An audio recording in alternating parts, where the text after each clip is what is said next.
Mm. So, reading over these newspaper articles by Drew Ali. And I noticed that there are mentions of actual businesses that were established then.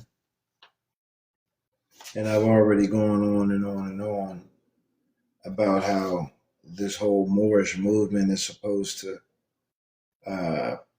produce business opportunities for all who are involved. I just wish to read some of this information.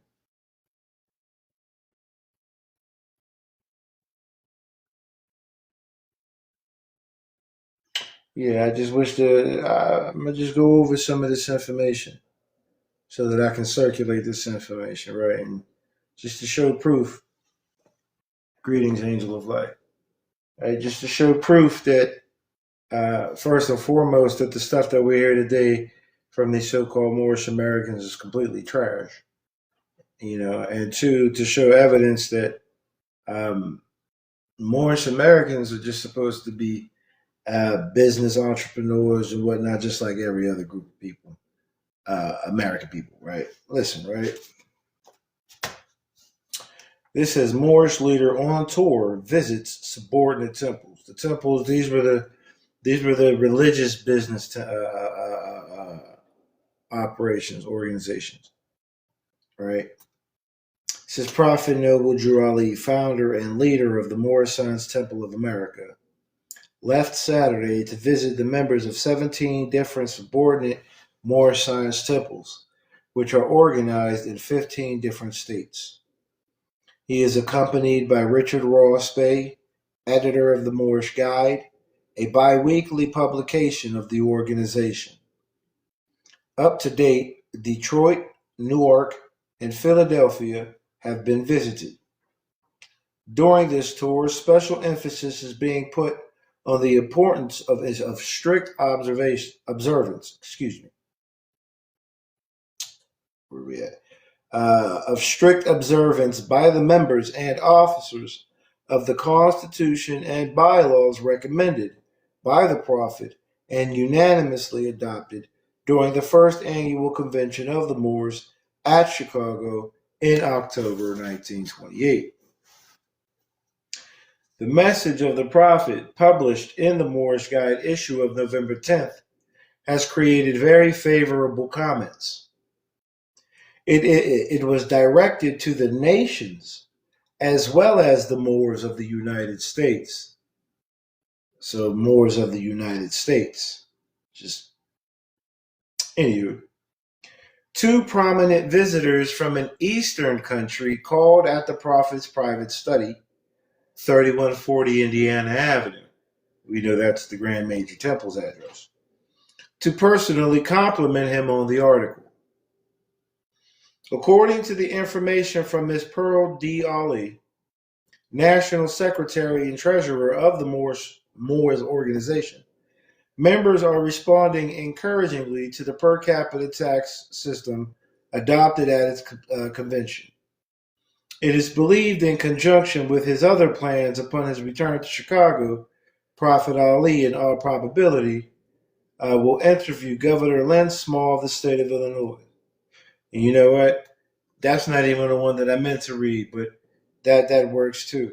The one that I meant to read is called Moorish Head Makes Plans for Conclave, because I see it here, right? It says, beginning October 15th and continuing through the entire week of the Moorish Science Temple of America.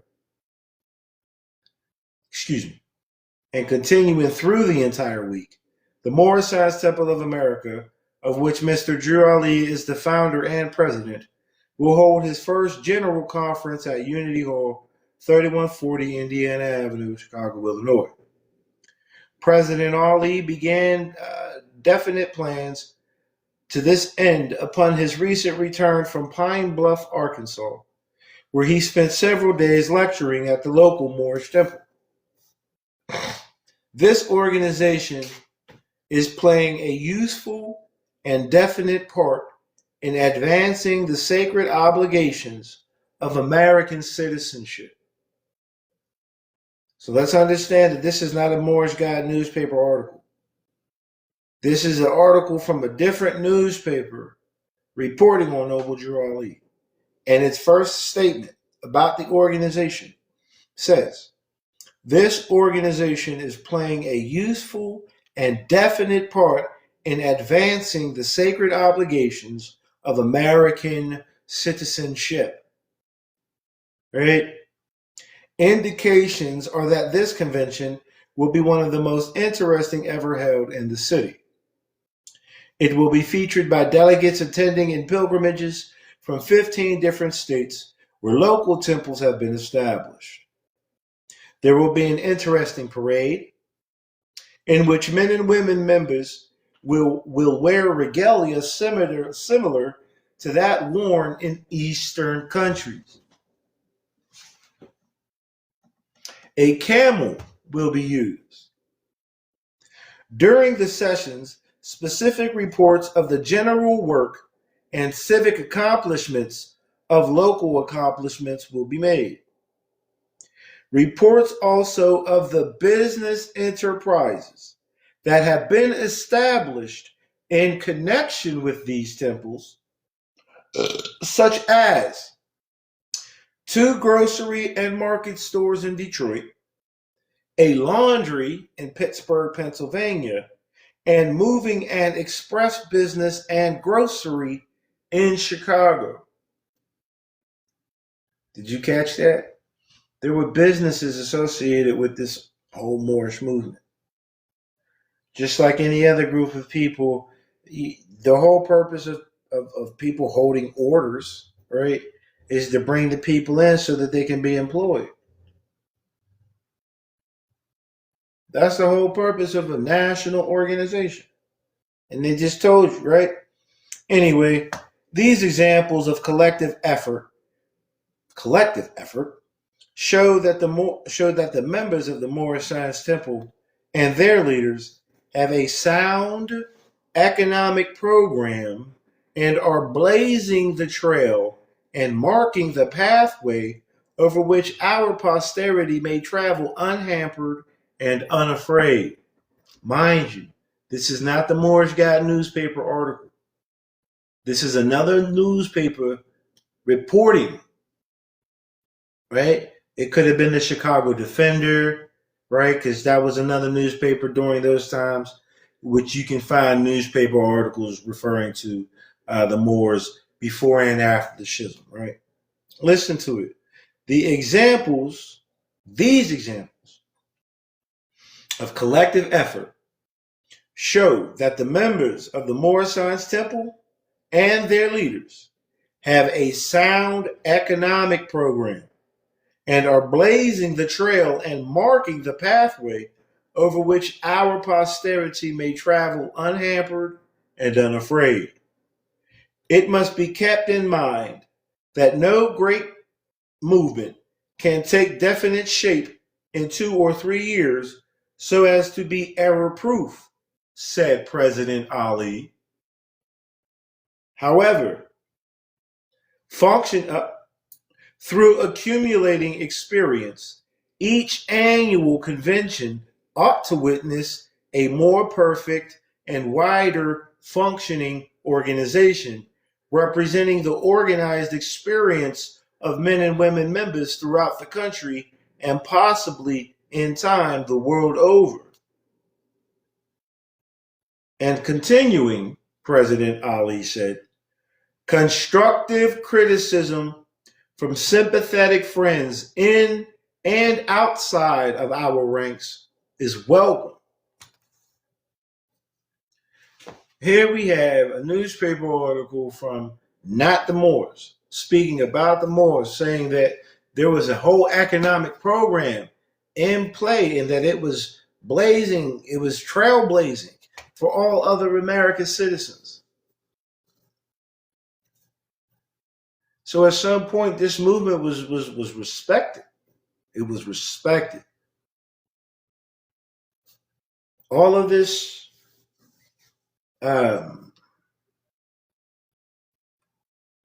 division and disunity that's being propagated in the name of Drew Ali or the Moorish Science Temple of America. Like that shit's crazy to me. Right? Drew Ali had businesses. Drew Ali allowed for he gathered the people, not just the Moorish Americans, right? But all Muslim Americans and anyone who desired to be a part of the organization, right? He gathered all of those people, all of their finance, all their property, all of their commerce, and according to the merit of the people, employed them. It said that we had market stores, grocery stores, laundromats, moving companies. I know for a fact here in Pittsburgh there were also libraries. There were Moorish libraries out here. I know this for a fact. During the time of Drew Ali, I did my own research. Me being here in Pittsburgh, right? I know for a fact. Peace to Michigan, right? So we know for a fact that there were businesses outside of or set apart from the actual Moorish Science Temple of America or any local chapter. Each chapter had the capacity and still has the capacity to offer employment. Peace. This story must be told. Absolutely. Absolutely. So then I'm going to read one that I read this one often, right? Where Drew Ali to this newspaper article is actually from the Moorish Science Temple of America, entitled "The Moorish Science Temple of America." I'm well. Thank you for asking, and yourself.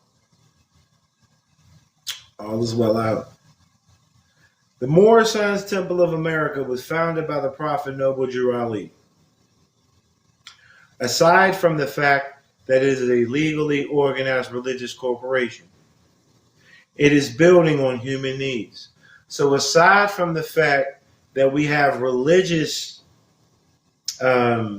observations and administration within our group, we also have something that deals with the human needs. And he's going to tell you what it is. He's telling you what the Moorish Science Temple of America is about. Because this is how he incorporated his program to bring the Moorish Americans back in unity, right, with the other American people so that they themselves can contribute just like every other nation here in America contributes, right? And we would be able to benefit from our contributions rather than to be enslaved economically under a black status, right? Divine and national movement, absolutely.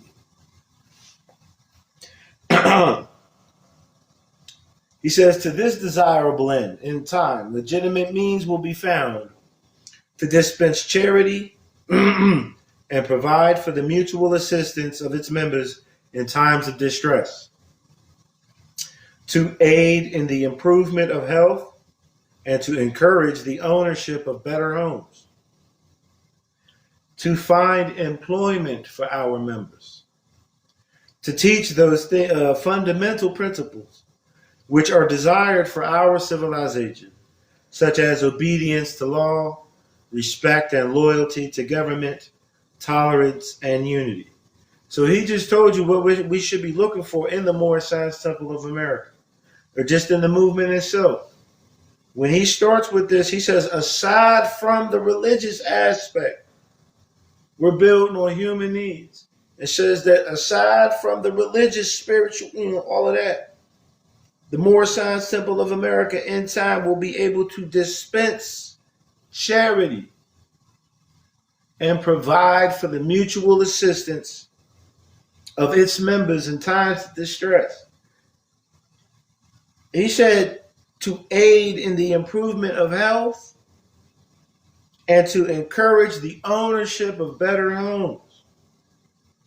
Aren't we all looking to get our own homes put it in trust and all that extra shit that people are saying. It was already ready already. All right. Listen, man. To find employment for our members. Name one more Sons Temple of America. Aside from its religious Fridays and Sunday observations. All right. And auxiliaries and whatnot. Have any business investments for its members.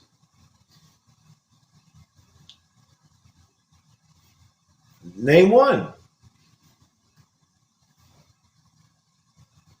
Right. That's the problem. That's the problem. Listen. Now I'm gonna stay on business. We're gonna see what type of business in America Drew Ali is telling us, right? To get into there's I'm gonna go to another newspaper article, right? Entitled Demanding Hours. I'm not gonna go into all of them. I'm just gonna point out certain information. Listen to what he says, right? Because what's the word? What compelled me, right, to even come back on the live feed is because I seen a renegade, or we'll say a dirty Moor out here using the movement and disrespecting European nations, right? And I'm like, that ain't it. You can't be out here talk about you Moorish American under Drew Ali and at the same time be speaking radically and agitating like that's not this movement. That's not this movement. So I'm like, all right, let me come on here and show you what this movement is about. All right. So listen, demanding hours, right? The idea inculcated in the purposes of the Moorish Science Temple of America is to have everything that belongs to us as a nation that has become part of another nation, just the same as all other European groups are doing. What? Just as all other European groups are doing here in America? What? So we're following protocol? Drew Ali is telling us to follow protocol. We're doing exactly what they're doing. Is Drew Ali out here talking about the European pale skin, this and that and that and this, and their squad is on the land? Nah, none of that. He said, hey, look, everybody here get a piece of the pie. We're just after what's ours. We're not here standing in opposition to anybody. As a matter of fact, speaking on that, right, I'm going to show you, again, through this Moorish literature, that religious freedoms, right, and all other freedoms, right, are not, you cannot oppose them here in America under the Constitution. So again, when you got these people out here talking all this riffraff and shit, and then trying to say, hey, this is from the movement. It don't be from this movement, man. It don't be from this movement, man. I just want to put that one. I'm trying to remember. Is it?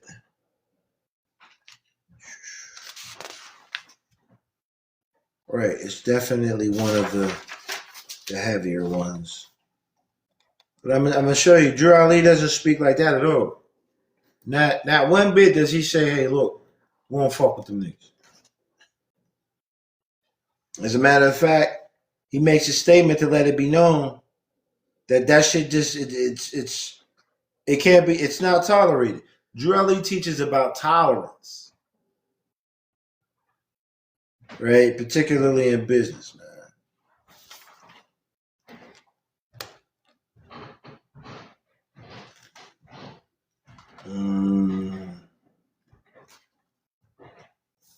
Damn, which one was it? It's not a divine warning. I love that one. I know that one damn near by heart.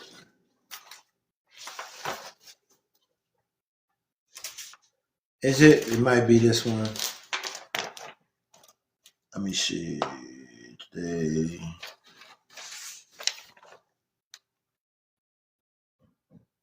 Yeah, here we go. All right. So just again, for those of you who will see this later on the YouTube channel, right?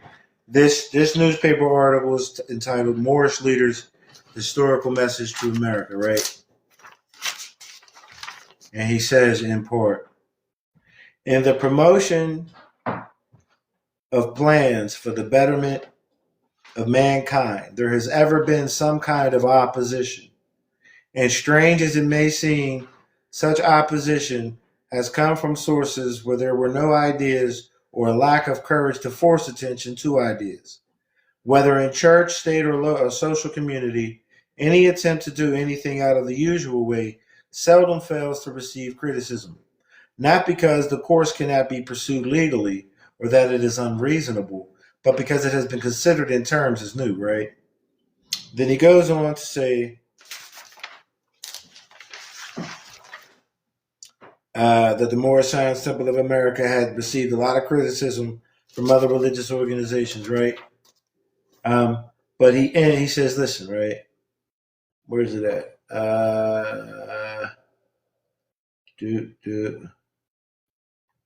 Damn, that's. Hold on. Hold up. Wait a minute. Did I skip? Yes, I did skip. And that's why it's not good to skip. All right.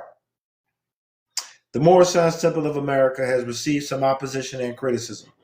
In the main, the opposition has come from certain Christian ministers. They have expressed themselves as being opposed to our propagation of the Mohammedan religion, possibly because the promotion of the Mohammedan faith among our people in the United States is considered by them in terms as something new. Whatever the reasons may be for their opposition, the legal right to oppose citizens, individuals, and organizations alike for their religious belief does not exist in the United States. The door of religious freedom made by the American Constitution swings open to all, and people may enter through it and worship as they desire. So Drew Ali is telling us, they can't do this shit to us, and you got Moors out here trying to do this shit to them. It doesn't work. Under the Constitution, you can't stop a person, right? It says specifically individual, corporation. What did it say? Like, mind you, Drew Ali he's talking business at all times, right? He says, that's the wrong one, that's why.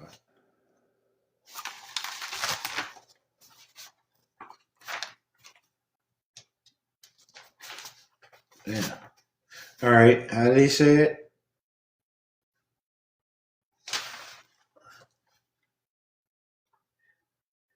He says, citizen, whatever the reasons may be for their opposition, the legal right to oppose citizens, individuals, and organizations alike for their religious belief does not exist.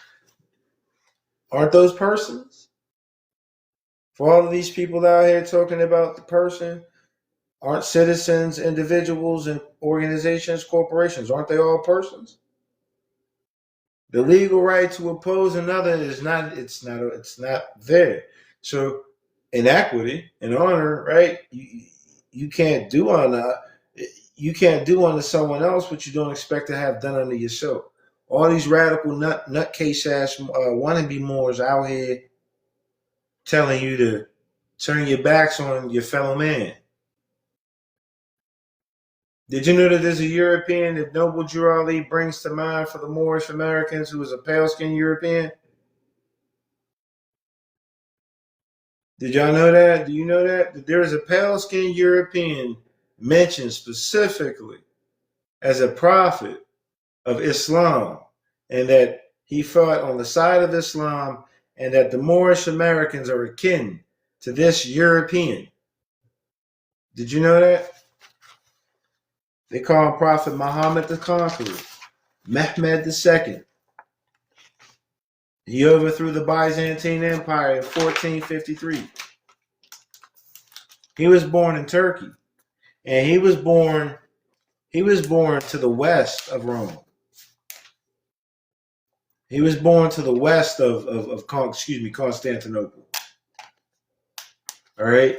So he wasn't near the Asian portion of Turkey. He was in Europe. And mind you, he was a Turk. He was a pale skin. He was a Muslim.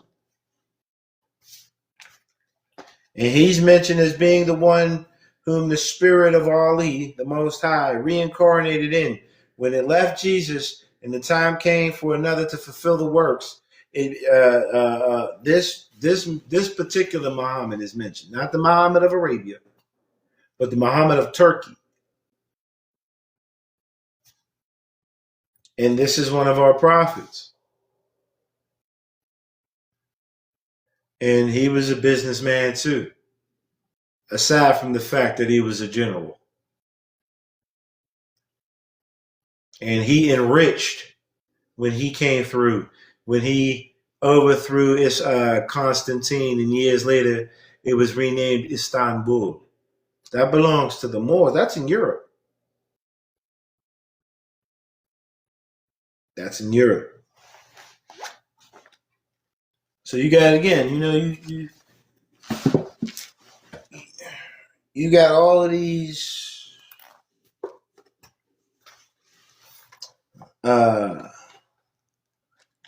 hate-filled people out here attempting to represent this movement. The niggas, man. I don't care. The niggas. They don't represent this movement. So Drew Ali talk about the economic security, right? Because we're gonna stay on business real quick.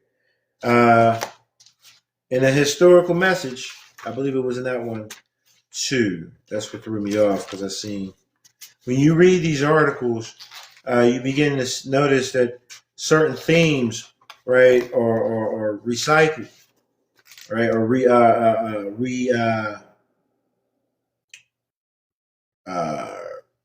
readdress in various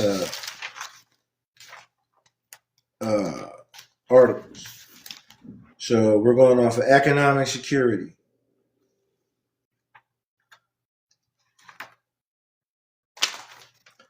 Right? Because again, the very first thing that I read shows that this whole movement was dedicated to getting people to do business.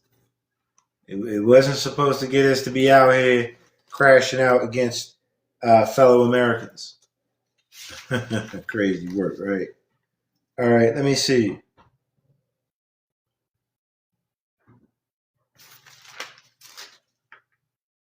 All right, boom.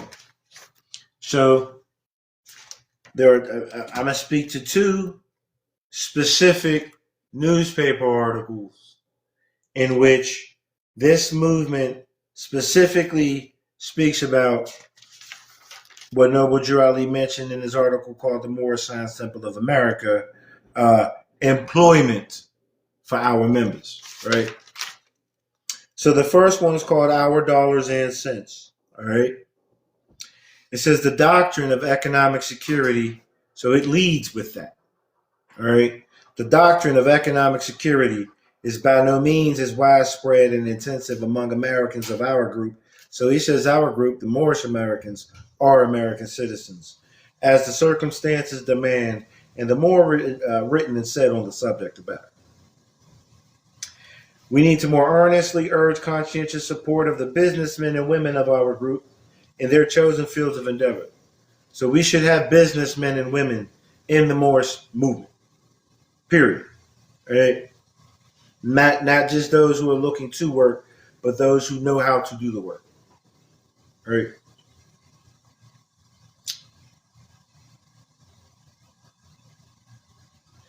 The greater the success of their business enterprises, the more open gates of opportunity there will be for our youth of today and tomorrow. So we don't see that. I don't see any economic growth.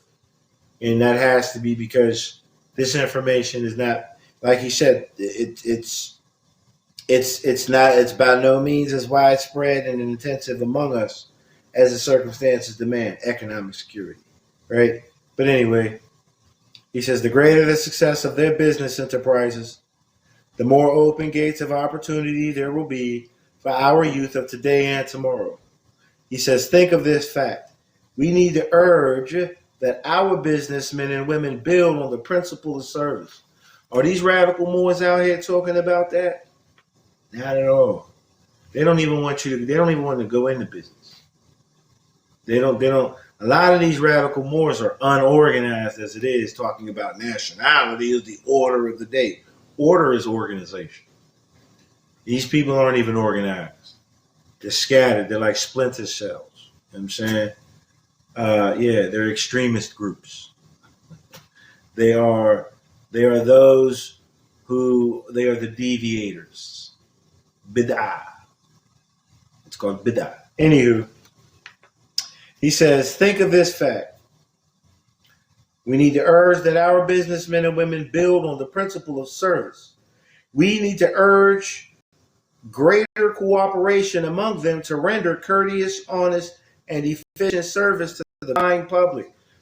There's not too many. I know a couple of, I'm aware of a couple of places, right? Like Moore's Herbs, right? I know of a couple of people who have organized as Moorish Americans and have legitimate businesses in the public. All right. I also know some Moors who are not legit, who have still organized and have businesses in the public, like RV Bay Publications. It is an off. It's a legal institution. Yet from this institution, they tell you don't go into business, which to me is fucking crazy. No, don't organize. Just come to us and buy our products just for the Moorish Americans. That's not what this is.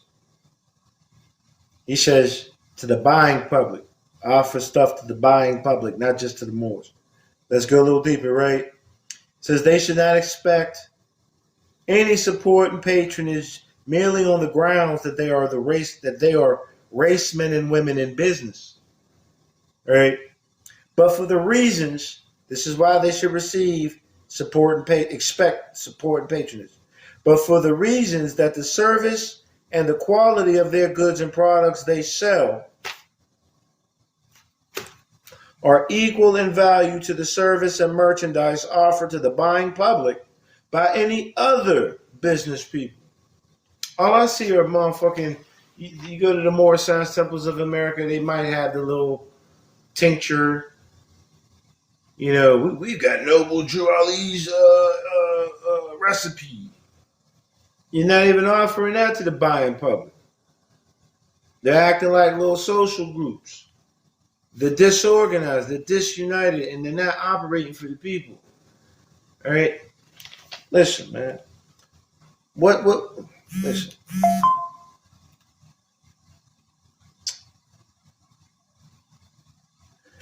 There should be maintained a cooperative spirit among our businessmen and women to keep their business places as clean and sanitary as any similar places in any other section of the city. So we're supposed to be out here with business places. Well, you know, you got to get a license if you want to do if you want to go up and do business out of a commercial property. But they're telling you don't do that. You got these nut ass motherfuckers out here telling you don't do that. Don't do that. You should do it in the home like we in the trap.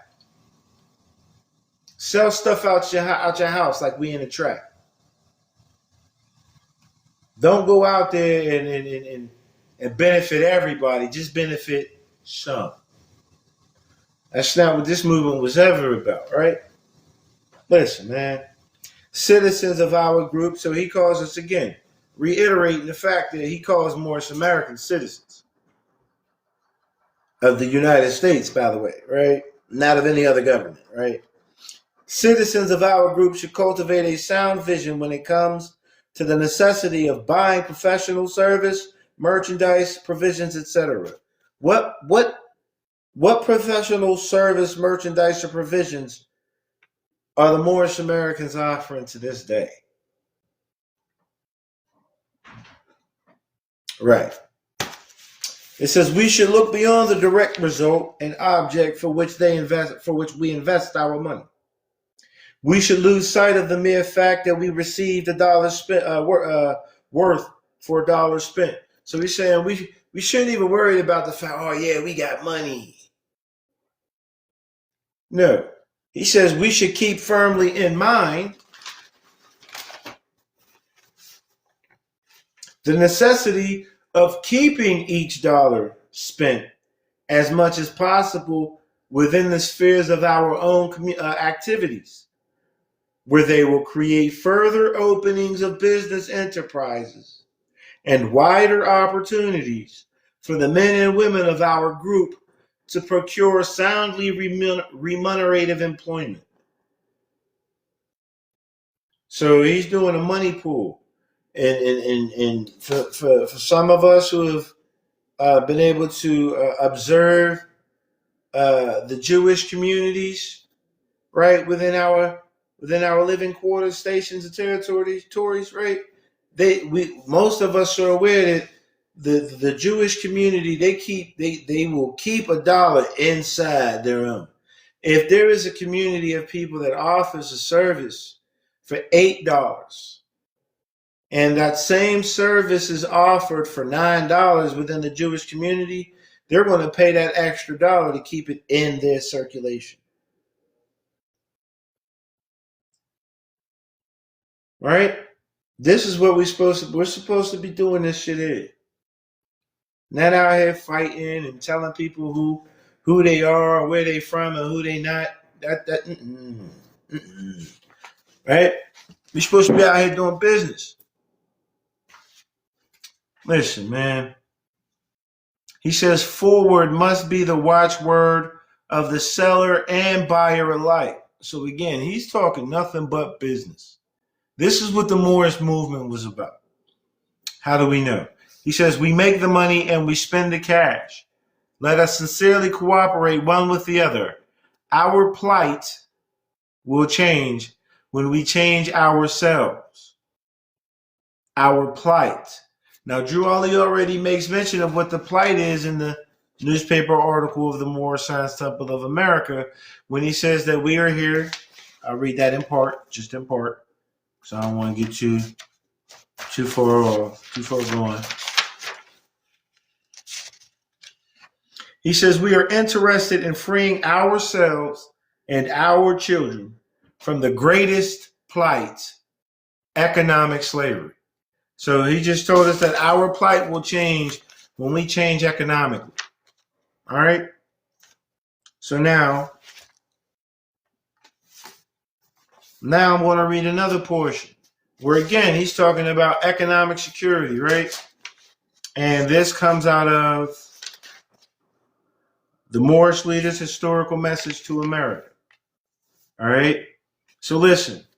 In the historical message, the Moorish Leaders' Historical Message to America, the first thing he's doing is he's giving the people a brief mission statement about the civic organization, right? And then he goes on and speaks about the progression from it being a civic to a religious organization, right? And so now he's going to tell us about the religious aims, right? And he says, in connection with our religious aims and beliefs, we must promote economic security. So he didn't mention that about the civic portion. He mentioned that specifically when talking about the religious. He says, again, in connection with our religious aims and beliefs, we must promote economic security.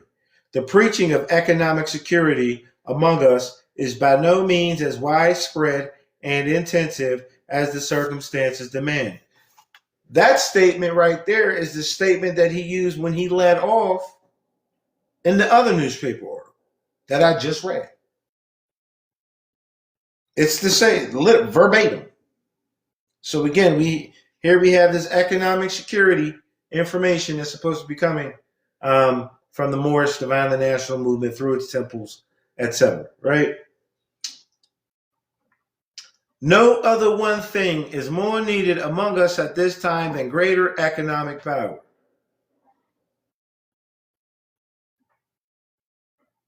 Nothing. Now, all that extra bullshit. Get your trusts. Set this up. Do this. Do that. Uh, uh, uh, uh. Get all the trash they be telling people to do. Get the money orders and the silver certificate. None of that. That's not what this shit's about. Right? He says, no other one thing is more needed among us at this time than economic power.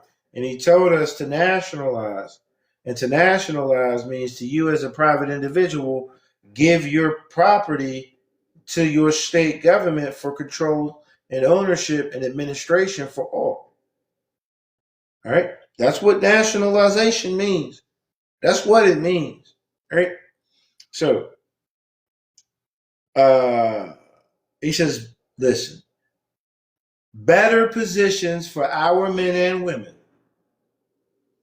more business employment for our boys and girls, and bigger incomes.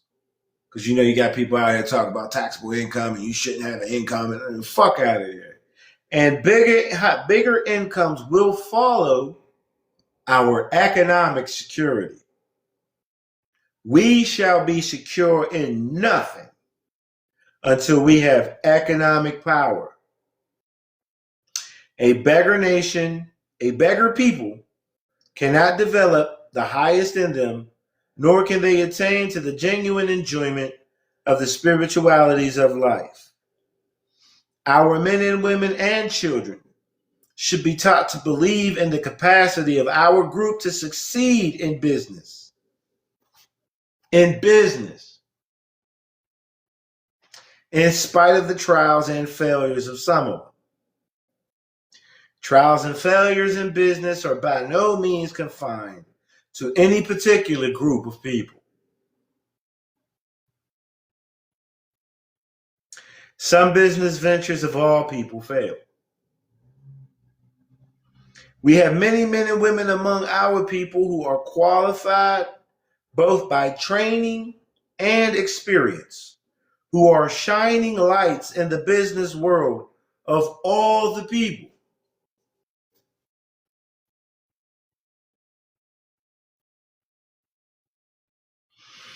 It is a sad weakness in us as a people that we have withheld the very encouragement, support, and patronage that would have made some of our worthy business ventures a grand success.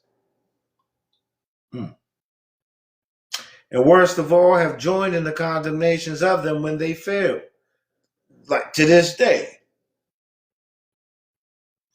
Except in cases of actual dishonesty, discourtesy, lack of service, and actual unreliability, our business enterprises in every field of endeavor should have load of confidence, cooperation, and patronage whenever and wherever they can be given. So again, right?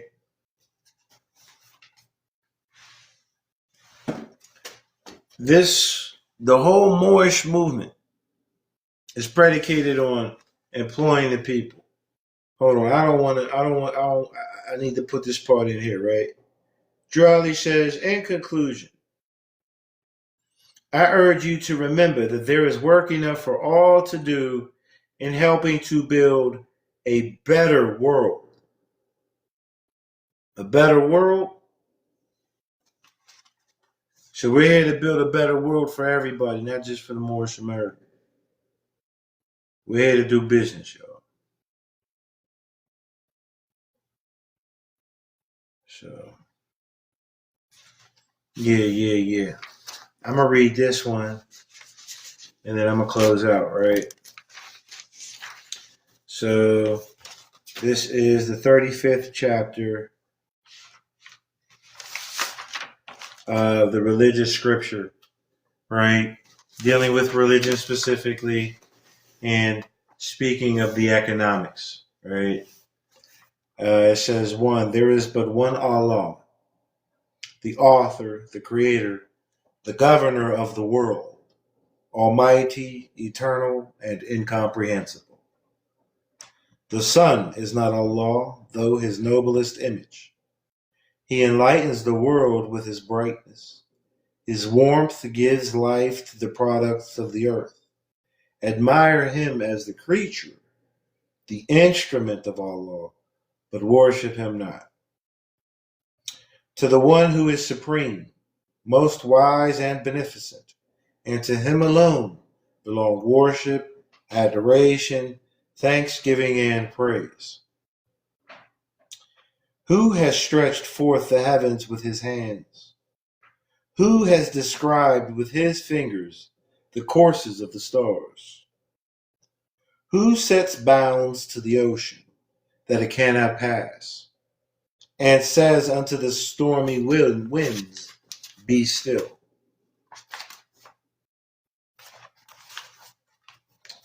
Who shakes the earth and the nations tremble? Who dares his lightnings, and the wicked are dismayed? Who calls forth worlds by the words of his mouth? Who smites with his arm, and they sink into nothing? O reverence the majesty of the omnipotent. That's why I'm an omniist. And tempt not his anger, lest you be destroyed. The providence of Allah is ever all his works.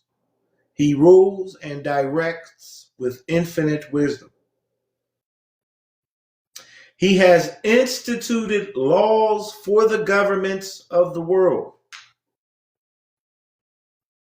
He has wonderfully varied them in all beings, and each by his nature conforms to Allah's will. In the depth of his mind, he revolves all knowledge. The secrets of futurity lie open before him.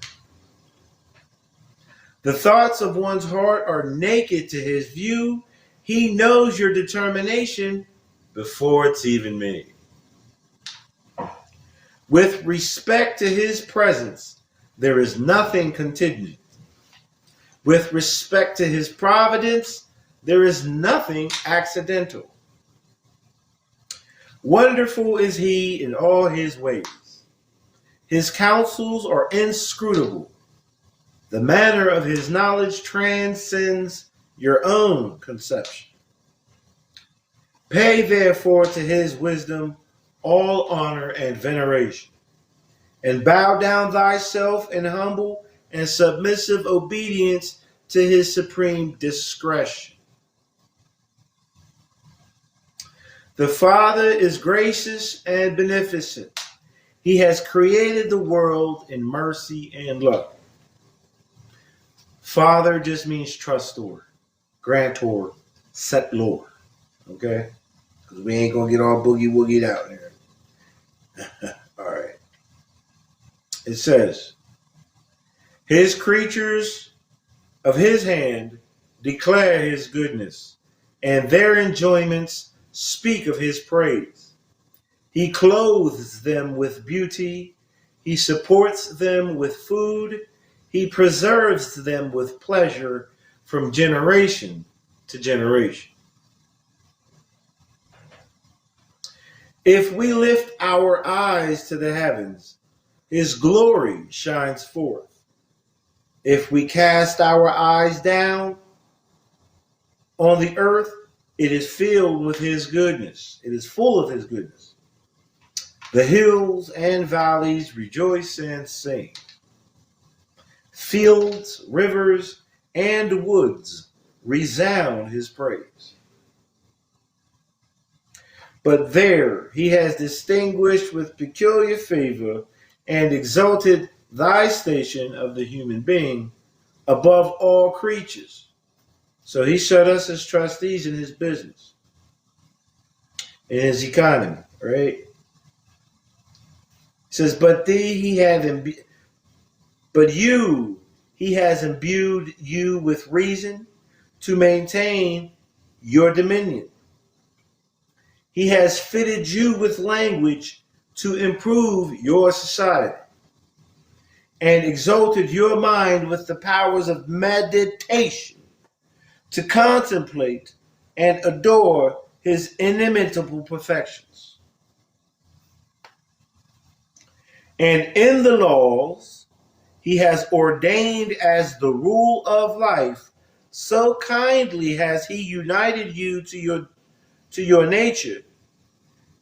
So kindly has he united your duty to your nature that obedience to his precepts is happiness to yourself. Oh, praise his goodness with songs of thanksgiving and meditate in silence on the wonders of his love. Let your heart overflow with gratitude and acknowledgement. Let the language jurisdiction of your lips speak praise and adoration. Let the actions of your life show your love to his law. Has he established his laws in goodness and mercy? And shall he not punish the transgressors thereof? O think not, bold men, because thy punishment is delayed, that the arm of Allah is weakened. Neither flatter yourself with hopes that he winks at your wrongdoing. His eye pierces the secrets of every heart, and he remembers them forever. He respects not the persons or the stations of men. The high and the low, the rich and the poor, the wise and the ignorant, when the soul has shaken off the cumbrous shackles of this mortal life, shall equally receive from the sentence of just and everlasting retribution according to their works. So he's telling you that by your deeds and actions, right, you will be rewarded. Right?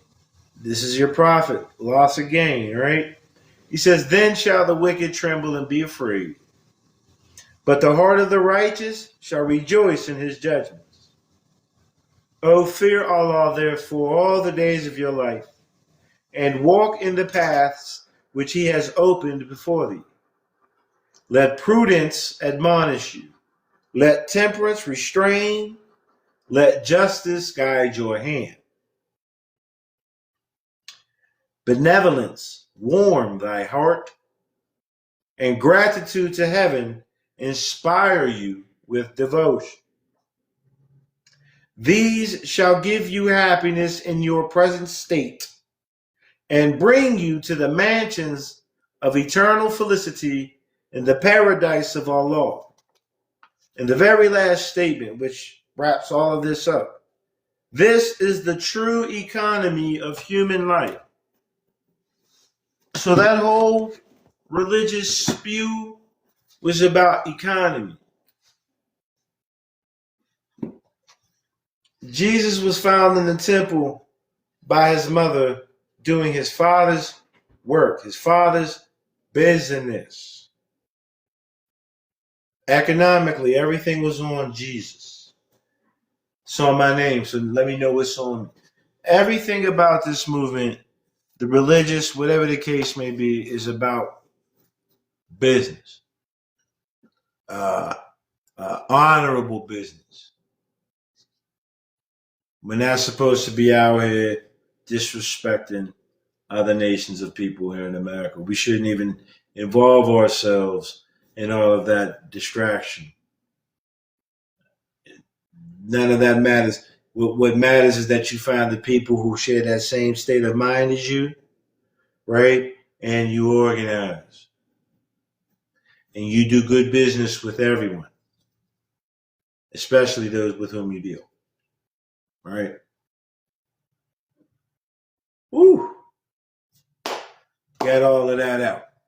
So, as always, I'm your brother man, just come to show you the way to your own salvation. Worship not the man, right? Worship only that which is the inner self, the true self, the spirit of the Most High, all along, right? The mastermind is the business mind, y'all. The mastermind is the organized mind. It's the corporate mind. All right. Appreciate you all for coming. Y'all take care. And again, you can see this on the YouTube channel. I'm about to upload this now if you wish to catch it from the beginning. Peace and love.